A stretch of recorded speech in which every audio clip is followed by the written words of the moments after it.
Hello everyone.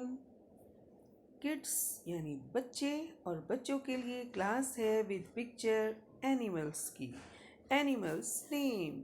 छोटे बच्चों को स्कूल में जो एनिमल्स नेम याद कराए जाते हैं तो उसके अंदर आपको ये क्लियर करना होता है कि किसकी क्या स्पेलिंग है और किसका क्या मीनिंग है। तो बच्चों को हम तीनों तरीके से समझाने वाले हैं, with spelling, with meaning, with picture.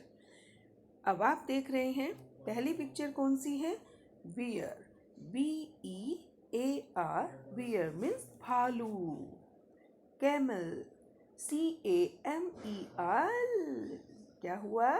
Camel. सवारी भी करते हो ना राजस्थान में। CAMEL, camel. कैमल मीन्स ऊंट। Cat, CAT, cat. कैट माने बिल्ली। cow, COW, cow, cow यानी गाय। elephant, ELEPHANT, elephant means हाथी। dog, DOG, dog, dog means कुत्ता। giraffe, GIRAFFE, giraffe, giraffe means giraffe। horse, HORSE, horse, horse means घोड़ा। lion, LION, lion, lion means शेर।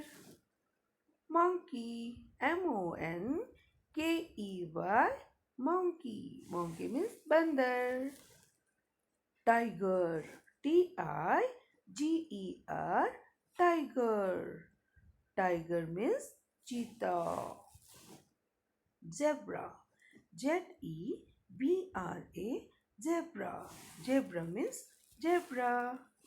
फिर से आपको एक बार रिपीट करा देते हैं। Bear, camel, cat, cow, elephant, dog, giraffe, horse, lion, monkey, tiger, zebra. Right. इस तरीके से आज की आपकी क्लास में animals name with Hindi meaning clear होते हैं। देखने के लिए धन्यवाद। और नेक्स्ट टॉपिक बच्चों आपके लिए हम सारे टॉपिक्स लेकर आने वाले हैं स्टेप बाय स्टेप, और आपको कहीं भी जाने की ज़रूरत नहीं है। एडुबेस फाउंडेशन के एजुकेशनल चैनल पर आपको सारे अपने कॉन्सेप्ट मिल जाएंगे। बाय।